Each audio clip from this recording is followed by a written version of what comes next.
Yeah, stuff, technical stuff, the Jetsons. the Jetsons.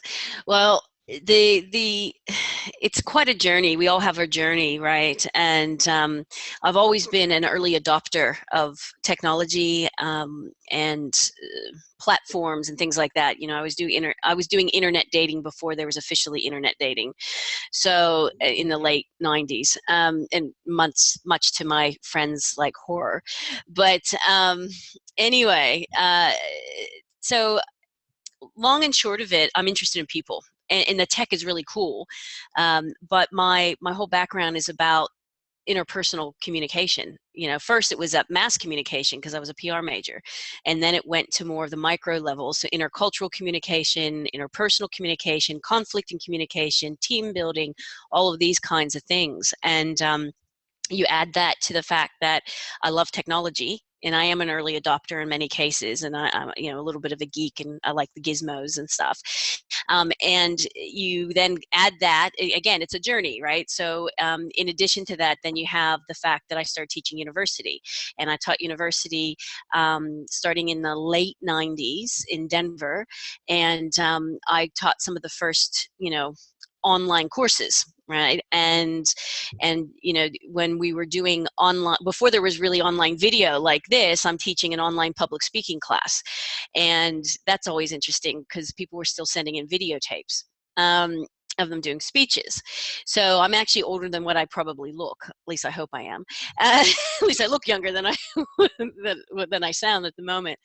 But so one thing leads to another, and we not only am I teaching university, but I'm also creating e-learning for clients. We're now looking at virtual reality 360 training, and in and amongst all that, I started looking at virtual collaborating online, and in this new virtual workspace, and how in some places they're doing it really well, and other places it's falling on its face.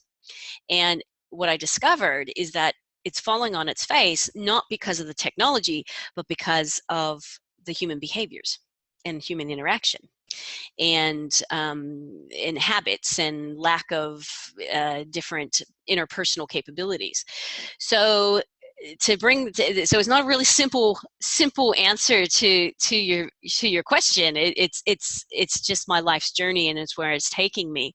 And now we take that next level of, as we're going to talk about, artificial intelligence and Internet of Things and big data and all of that, and what that then is having an impact on us as human beings.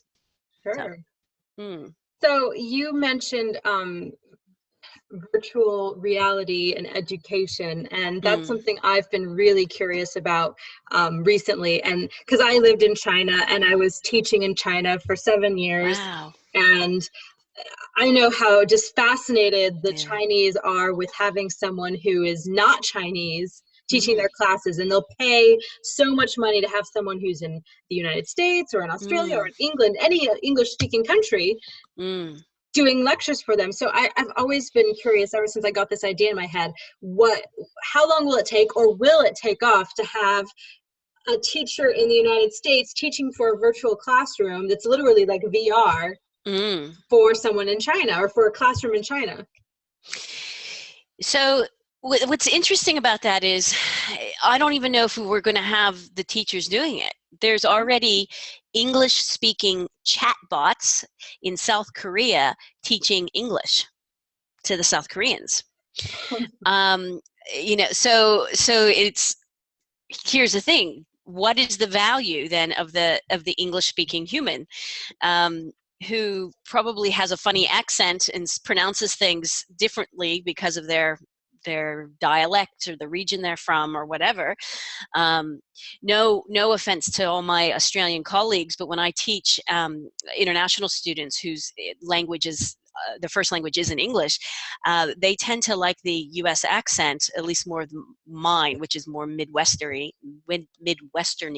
is best I can describe it, compared to my Australian colleagues. They often say that. So again, yeah, you know, in terms of VR, I think VR is going to be absolutely fascinating and really, really handy with that virtual reality, almost like your own personal simulator, to be helping us integrate what, I don't like using the term soft skills, because soft skills aren't soft. But human skills, right? The ability to know, let's say if you're a mediator and you're in a situation and you're confronted with a particular scenario, how do you respond to that? And the emotions that are often associated with certain things, or customer service even. So I think VR is going to, at least the 360 video VR in the first, probably, which is the first iteration that's really accessible for many people to develop and create. I think it's going to have a really good impact on that. But yeah. Very cool. So Yeah.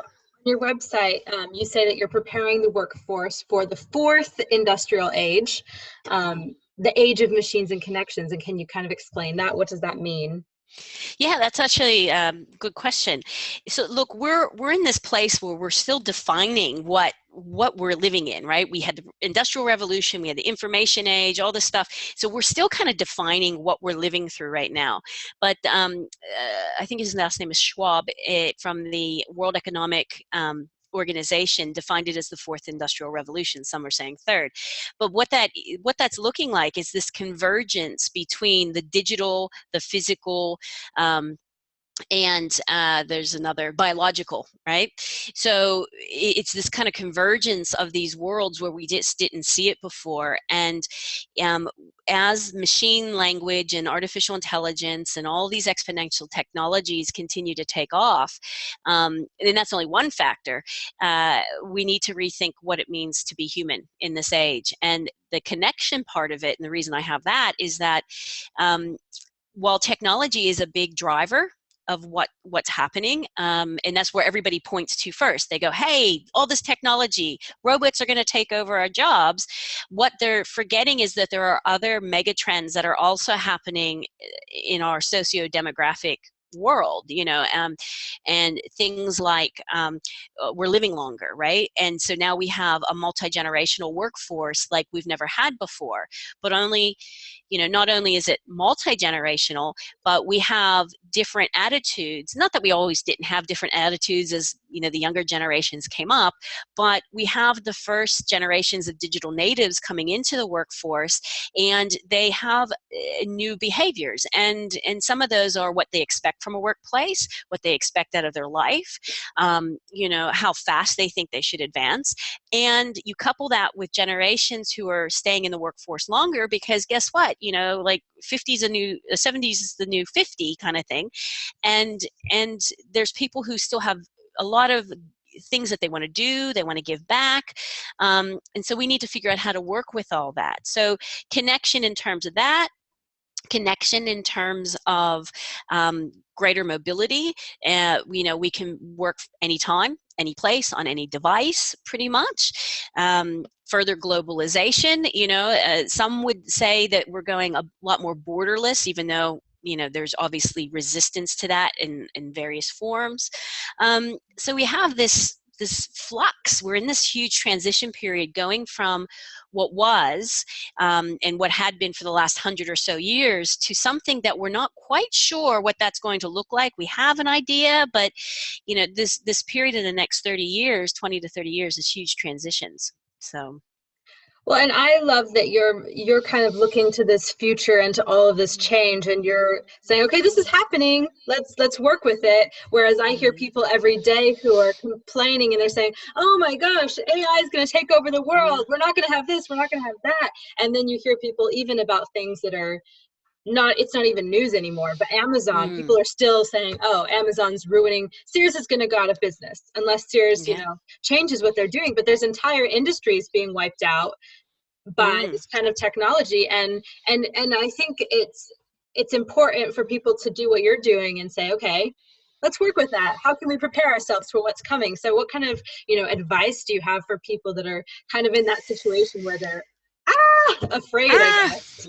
Well, gee, look, it's really easy to take a very negative or what they're saying dystopian, view of what's happening. And there's always been technological displacement, right? With new technology, some people lose their jobs. The difference here, and the reality is that it's predicted that it's going to happen at a faster rate than it ever has. Mm-hmm. And that's the concern. So what can we do? Look, I'm not the only one who, I think I have a little piece of the puzzle. I'm not pretending to have the full solution. And because I focus on learning and training and in the humanness, our human skills, that's where my focus is. So there was even an article, and I'm going to get to the point here, just bear with me. But there was an article I read from the Harvard Business Review online today, and it was talking about that we need to redefine what smart means, right? And I would couple that with, we also need to redefine what human work is at the same time. And given the advent of artificial intelligence and what we're going to see, the article is suggesting that as we redefine smart, it's not about how the knowledge that we have, but it's more about the higher order thinking skills, our critical thinking skills, things that the Future Institute's also calling novel and adaptive thinking, computational thinking, a design mindset. So it's developing those kind of what we used to call higher order thinking skills, and some are kind of new sets of those, along with our ability to relate to each other and our ability to collaborate and to have social and emotional intelligence. And quite honestly, some of us are already better than that than others, and all of a sudden it's not how much but it's how well you can work with each other. Mm-hmm. Right? And we as humans, unfortunately, and it's a little controversial me saying this, but we think because we can talk that we can communicate.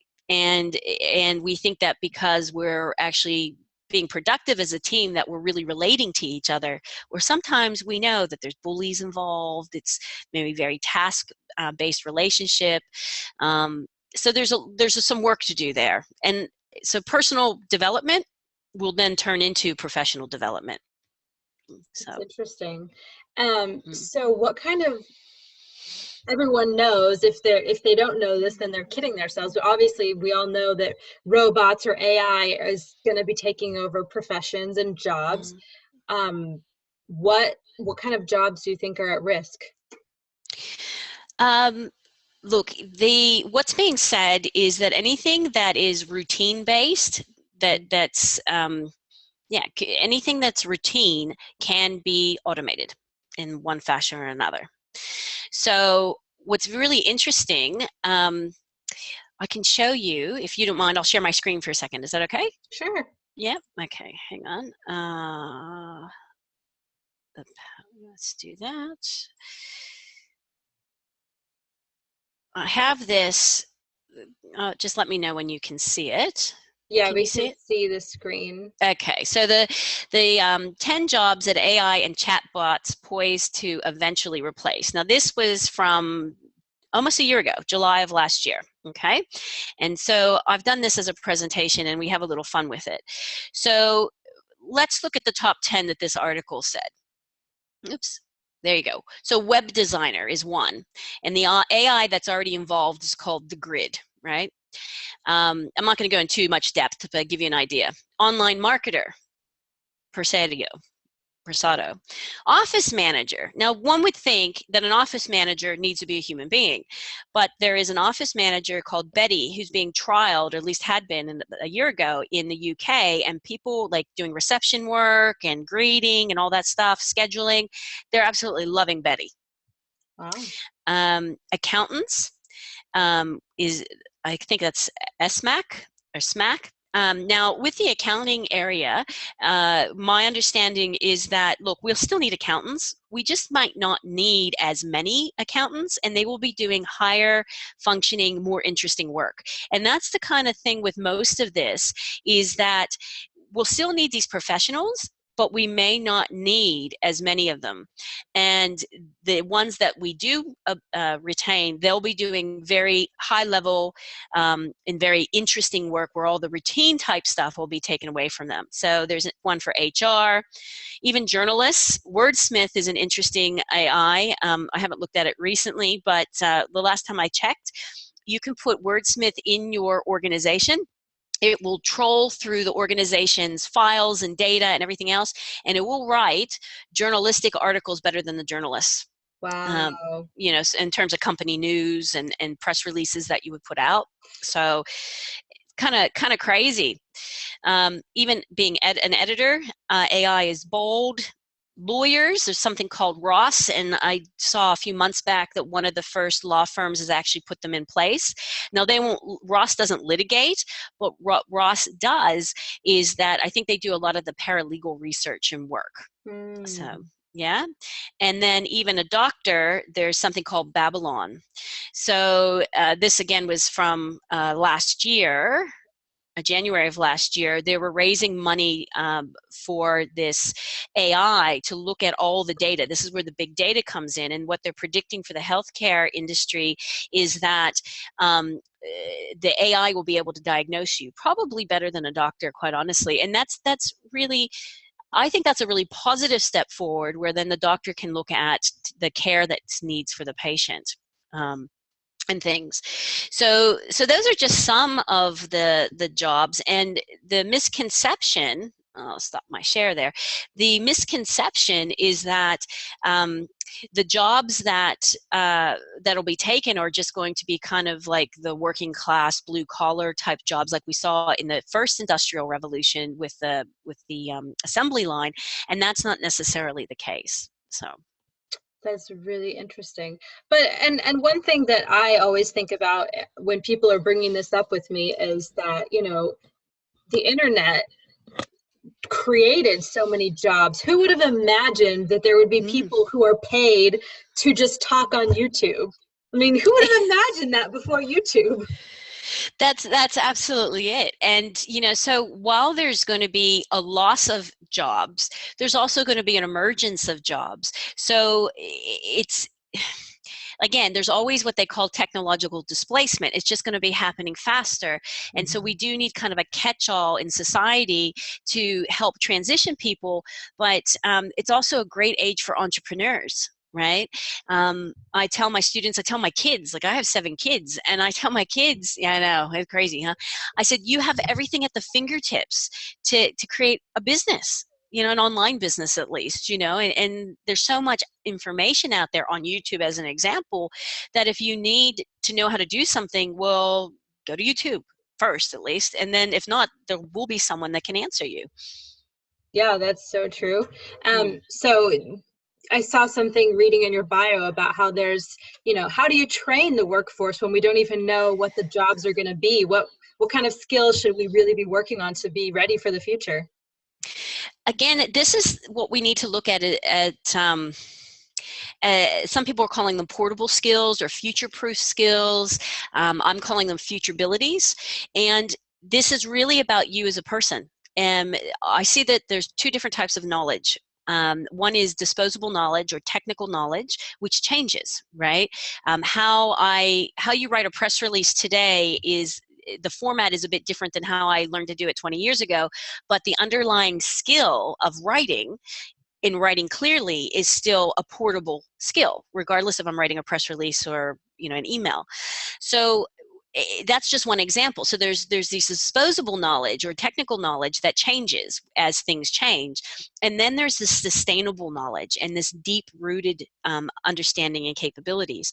And so it's really about working on ourselves, and so some of those are like this notion of resilience, and it's not necessarily something that's easily trained, although I'm working on it, and I'm sure there's some psychologists out there who do resilience training, right? But it's this notion that we need to understand how to adapt and be comfortable with that. And different cultures are actually not as good with that as other cultures, just based on our cultural propensities. So that, you know, and Hofstede talks about the uncertainty avoidance. So some of us and some of our cultures are really high on that level. We'll do anything to avoid uncertainty, where others we're much more tolerant of ambiguity, and we roll with the punches. And it's those people who can roll with the punches who are going to probably roll better as we move on. But we've got to find that in ourselves. And look, the number one there is, I think we need to just continually learn, and learning how to learn, and having a mindset, a growth mindset, as they talk about. And it's those things that will really make a difference in the future. It's the stuff that the unis used to talk about as generic skills. It's like, it's all those critical thinking and those perseverance and those reliability and all these kind of person skills that we get from doing the more technical knowledge, learning the more technical knowledge. But those are the ones that we take here, every place we go and throughout life. Sure. So tell us a little bit, what exactly does your company do? What's the day-to-day look like? What's a day-to-day look like? Well, we're a small business, and we have our fingers in a few different areas. One is this executive education that we're currently developing and licensing to universities, and I'm calling it Futurabilities. And right now we're starting off with 5 content areas, and so that's one of those kinds of things. I'm doing a lot of speaking and writing and things like that. So that's one area. The other area is for more the small business and entrepreneur. And what I've been doing there is we created a product called My Board and My Board Accelerator. And essentially we're taking all that knowledge about online collaboration in a virtual space and putting together boards of advisors based on a number of different diagnostics we use. And so there would be 9 people in a board of advisors. One is an orchestrator or a facilitator of the group. And each person, the other 8 are non-competing businesses in different expertise areas, right? Interesting. And so, yeah, it is pretty interesting. And what we do is that we start off with a 2-day retreat, because they're strangers and they're getting to know each other, and then also working on strategy for their business. So they're working on their business, not in their business. Sure. And then, then for the next 11 months, we bring them online. And once a month, they have a 4-hour meeting like this, where they bring their biggest problems, issues, questions, and as much as the other 7 people or 8 people or their board of advisors, they are also an expert then on everyone else's. So, yeah. So that's the second. And then the third thing is we're continuing with our e-learning and now 360 VR simulation training for organizations. That's really interesting. Someone just asked a question. I'm gonna. Sure. When you're asking your question, 你现在问的问题是给我看，别人看不到.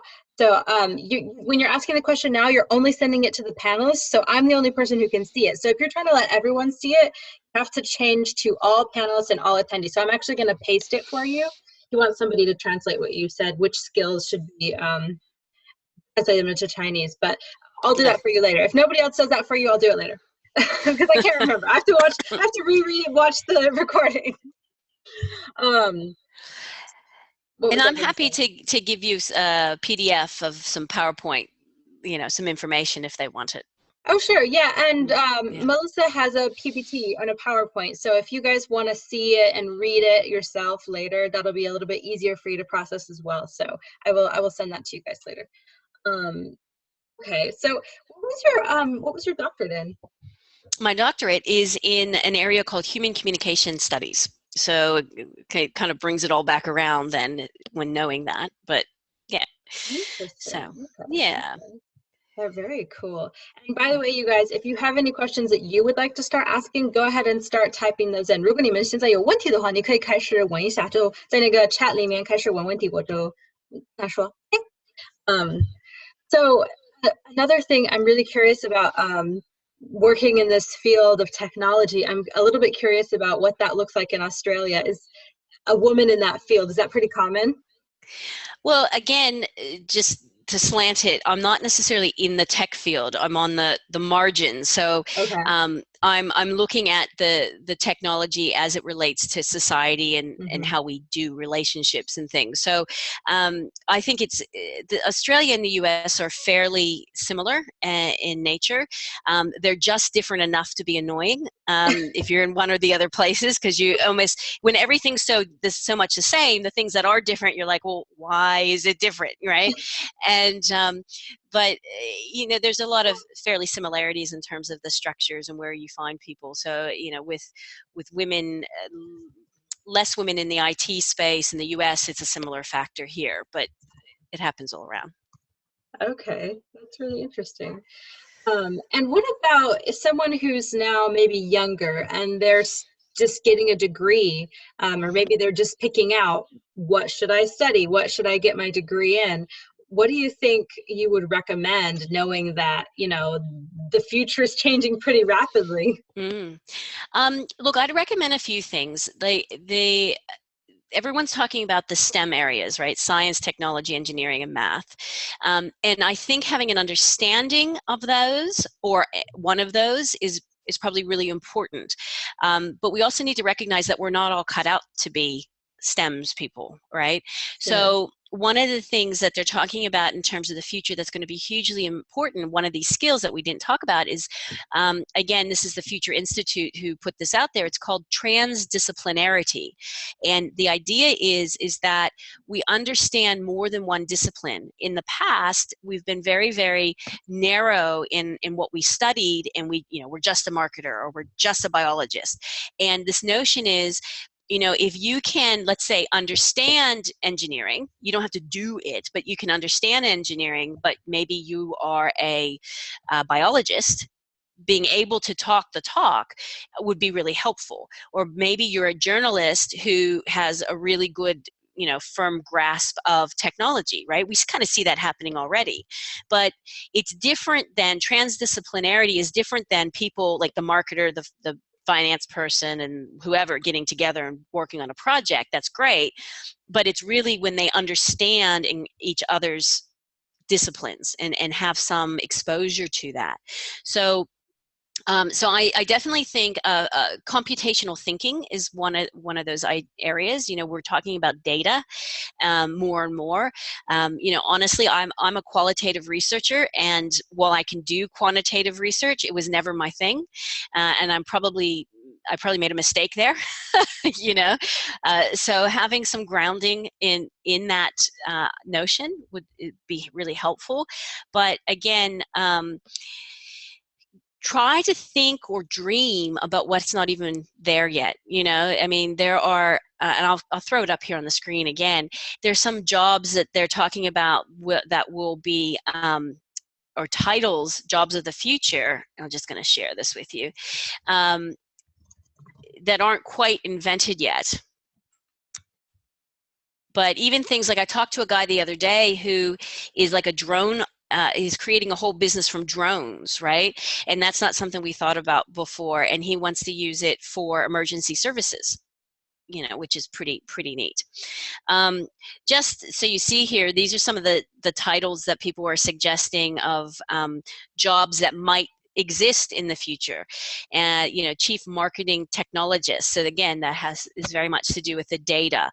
We already have user experience designers. This notion of a learning experience designer, and that's, I believe I've always been one of those as opposed to an instructional designer.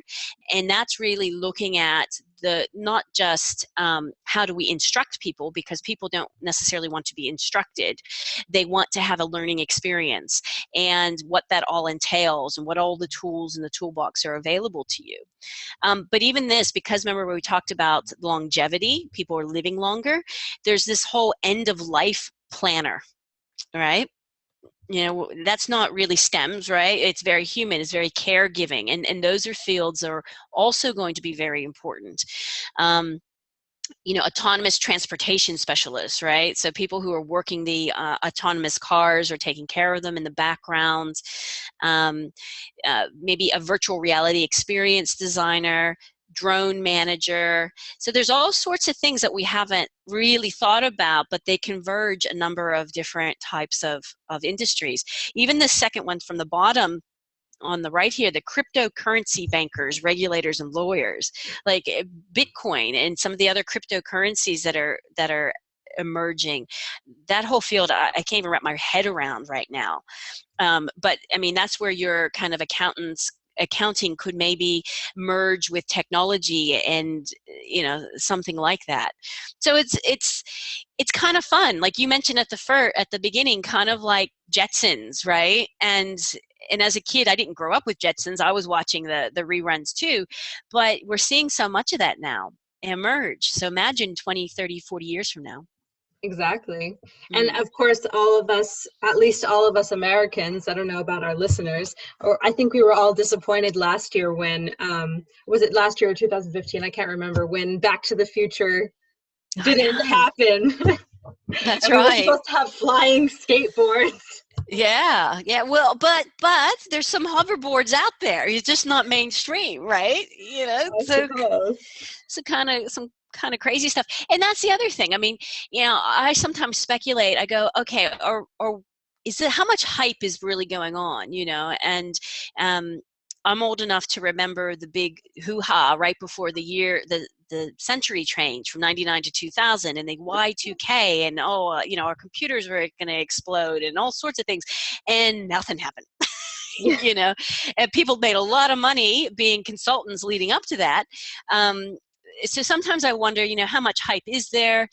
The reality is yes, all this tech is happening and all these other mega trends are happening, but honestly, we have government and policy, and there'll be human resistance to a lot of things. So it may not proceed quite as fast, but upcoming generations might, experience it when they're in their 40s a bit more. Actually, you brought up government, and one of our listeners just asked a question about that. She says, okay, definitely she thinks she'll lose her job in the future and all the other occupations that might be replaced. So she was wondering, are governments going to be against this situation and kind of get involved? Okay, well, no, these are good questions, because we got to take a bird's eye view, right? I mean, not only do we say what is human, what does it mean to be human and do human work, right? We also need to say, how do we take care of each other? What does that look like? And I don't know if governments are necessarily going to be stopping it, but I do think that as a society we need to be having conversations. Like one of the conversations some governments are having and even trialing is this notion of a universal basic income, so that regardless of your income level, that everyone gets a certain amount of money and to pay for rent and food, right? I mean, universal basic. And what's being suggested is that not everyone's going to lose their jobs, but maybe your job will go from 38 or 40 hours a week to 15. So you need something to pick up the difference, or until you can reskill. So that's one possibility of how we can take care of each other. I think I saw something recently, the Hawaii just passed the fact that they're going to do a universal basic income. And Really? absolutely, but they're still going to figure it out. I think there's a pocket of a community or two in Canada where they're trialing it, and so there's that. So that's just one possibility. I like to think that if we start looking at creating or recreating our communities to make them more sustainable, right, to where we bring down the cost of living, because if we have solar power or whatever it is, to making that energy cost next to nothing, and we look at creating community gardens and using our current resources differently, that cost of living will come down, which means we have less need for as much work, right? So there's a lot of different solutions that are being bantered about, but it is something that we need to be talking about and thinking about, but not we need to try to remove the fear from it, because we don't, as human beings, we don't tend to make good decisions when we're afraid, right? Sure. So but talking about it, coming up with cool ideas, and then implementing them. Absolutely. And you mentioned Bitcoin a minute ago, which I've gotten really interested in cryptocurrencies this week in particular. Unrelated to this webinar, but kind of on a similar topic. Yeah.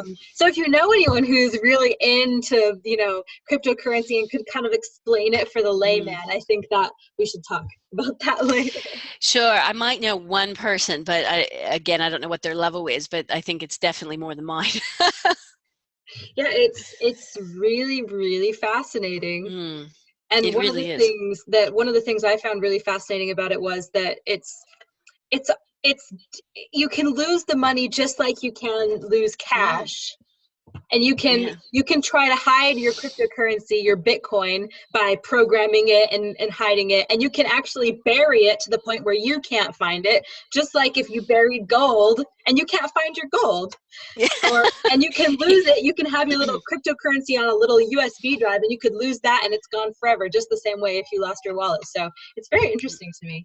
But Yeah, it sounds like you know a bit more than I do. one very intense podcast that I listened to, Oh, 2 got it. hours of, cryptocurrency, but still, it's very overwhelming and very interesting.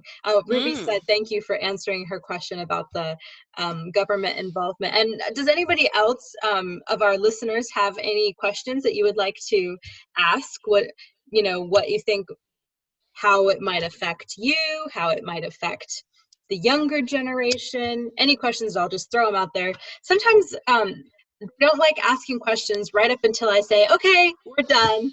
And then they send 5 or 10 questions at the same time. I'm like, guys, where are these questions 10 minutes ago? Yeah, what was happening? I don't know. Cracks me So, up. So how old is your youngest? 5. 5, It's and the 5, yeah. oldest is 25. So we have a blended family, oh, and I inherited the first 4.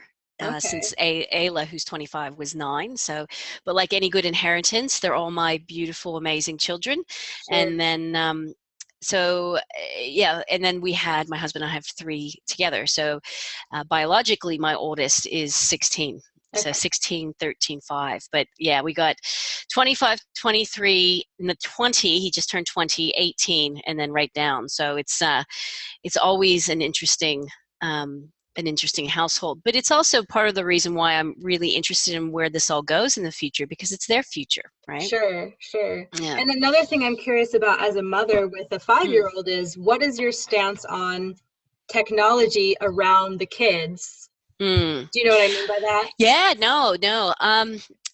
Yeah, that's a really good question, and I'm probably going to be unpopular, but we've had the technology in their hand since they were little. Well, especially the 5-year-old.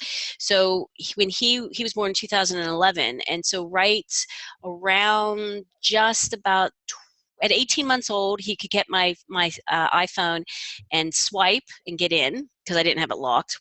I learned my lesson a few years later, by the way. But anyway, and then at 2 years old, he could swipe, get in, and find his educational apps. And at that point, he'd been using it for probably about a year. And by 2 years old, he could count to 20. He knew all of his shapes, even like a hexagon. He could not only know his ABCs, but he could sight recognize them out of order.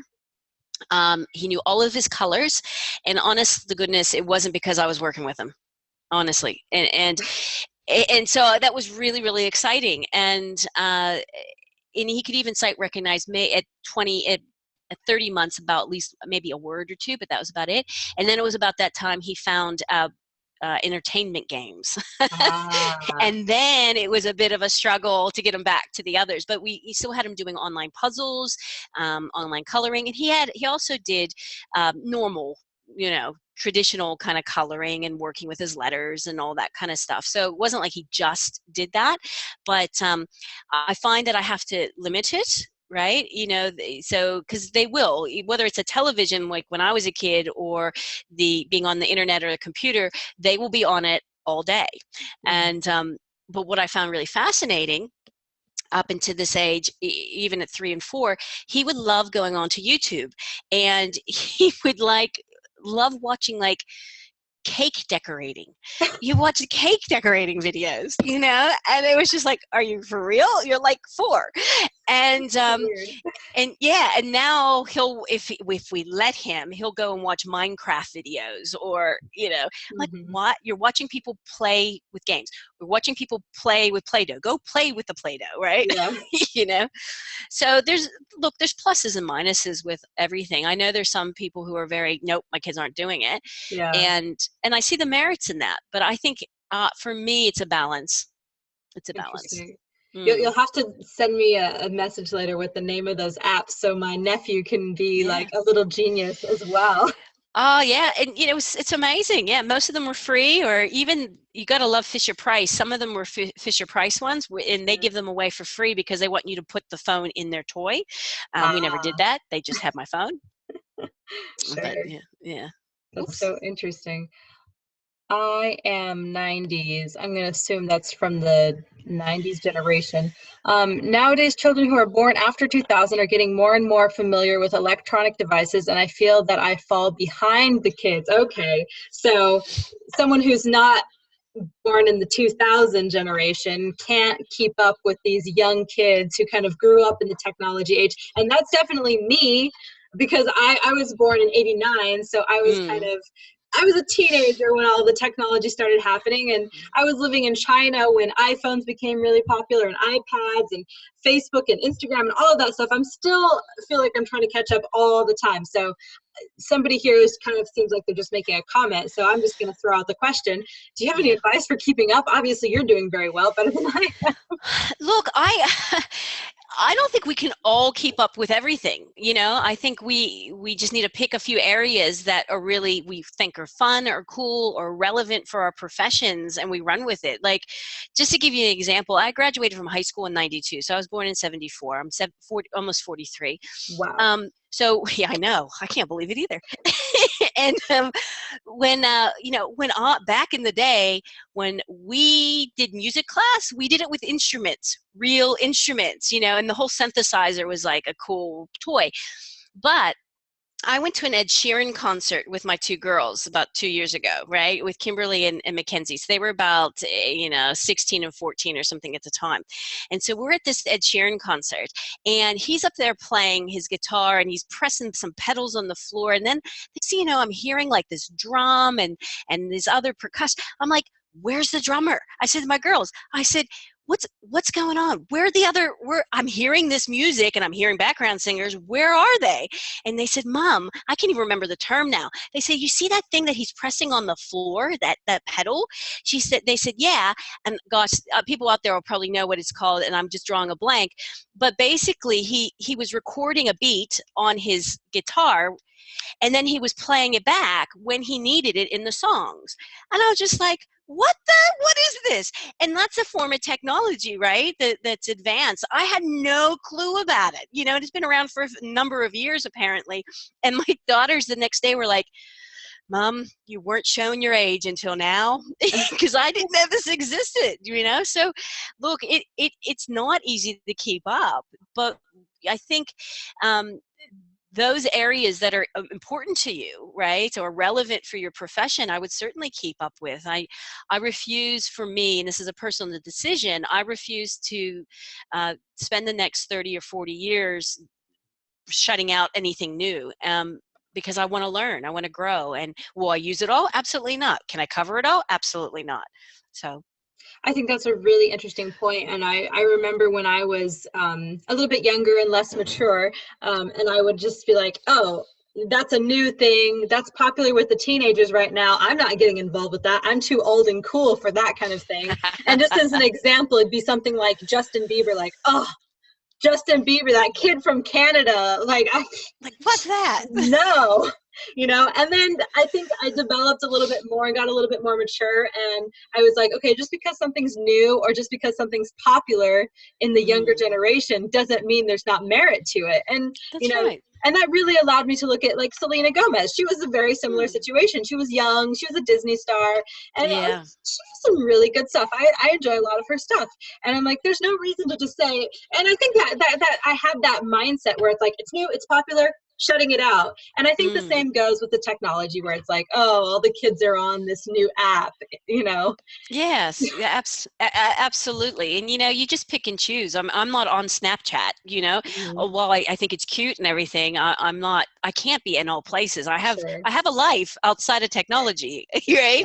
And otherwise, I'd be on there all the time. It's bad enough that I wake up and I look at my phone, and I go to bed and look at my phone, you know, which is probably not a healthy thing. Having said that, I'm reading oftentimes, Sure. um, but still, that it's.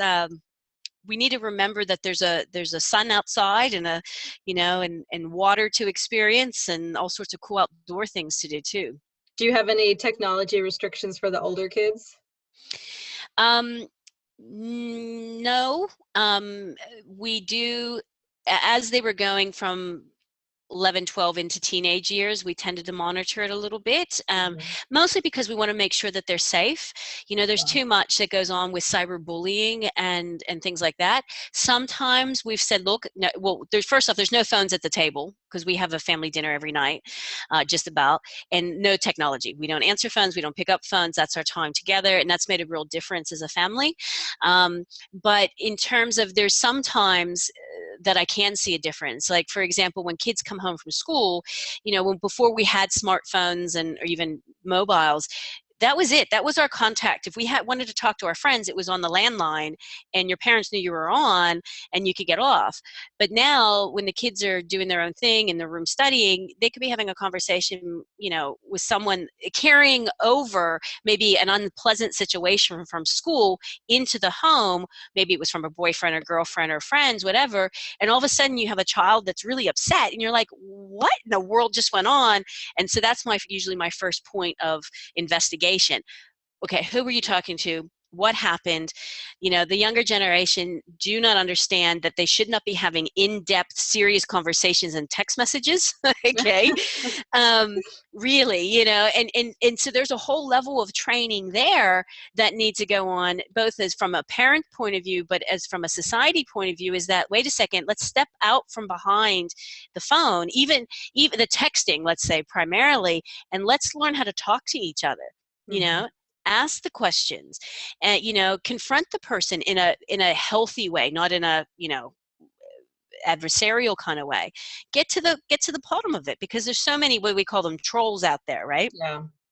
And as soon as you turn the spotlight and you say, well, that wasn't very nice or kind, they just go, whoa, hang on, you're calling me on it. Well, yeah. You know, so mm, That's interesting. Well, before we get out of here, I don't want to keep you too oops, late. Um, sorry. no, you're good. I want to kind of recap again and just in very simplified terms go back on what the skills for the future are, because somebody had asked about it. So number one, I think you had said basically people skills and communication. Is that Hmm. correct? And then Yes. Yeah, sorry, go ahead. and the other thing from what you said is basically knowing how to learn. Is that kind of a good? Yeah, just being, having, I can't remember, Dwyer, I can't remember her name, but the professor out there who's talking about the growth mindset. This is this notion that we're always growing. We always need to have a willingness to learn. We need to know how to learn. It doesn't need to mean that we have to learn everything, Mhm. but there's that. So it's leading your own learning through life, and this notion of resilience and agility, meaning and perseverance, this ability to adapt, because things are going to be changing. They're going to be changing frequently and rapidly, and we just have to learn how to do that. And I think part of that, one of the other things that's been put out there, is this notion of, they're calling it cognitive load management, but a lot of other people are calling it mindfulness, right?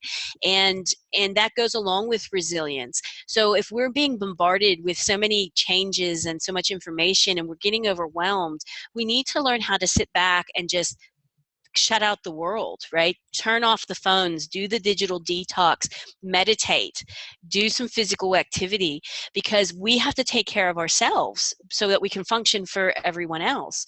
And our social and emotional intelligence, you know, the ability to connect and relate with each other in a very genuine, heartfelt way. So those are, yeah, so if those are the people skills, definitely, you know. Is there anything that you kind of want to close out with or say before we end? um Yeah, thank you. First, Sorry, I I put you wanted on to, the spot. yeah, woo, yeah, want to thank everyone for participating and listening. And I really hope that people go away and really think about how they can contribute to the conversation around this, what positive impacts that they can have in their own lives and in communities moving forward. Not and not to look at it as a negative thing, you know, this fear-based thing, which is very easy to do. So look at it, try to find the opportunities in this, in these changes, and always, always go and try to just be a better person than you were yesterday, right? There's no one to Sure. compare yourself to. It's all, for me, it's always about, can I be a little bit better than I was yesterday so that I'm growing and learning and just being the best person I can be. That would be it. Awesome. And is Yes. there, do you have a soft sell that you want? Is there somewhere where they can follow you? Sure. Look, if you look for me on LinkedIn, that's probably the best place. I am on Facebook. I have a page. It's Dr. Melissa Bordogna. So I think you have the spelling there. And so look for me in those two places. Connect with me, and just yeah, we can start having a conversation, and you'll start following some of the things that I share quite frequently in this space. And yeah, it'd be great to connect. Cool. Well, thank you very much for taking the time Thank you to so do much. this webinar. It's really interesting for me, and hopefully we'll get a chance to invite you again down the road. That would be absolutely awesome. I feel very honored. Thank you for having me. Have a great afternoon. Thank you. You too now. Bye. Bye. Okay, and for our listeners, you can go ahead and close out Okay. whenever you want. I'm going to give them some announcements. Okay. Um,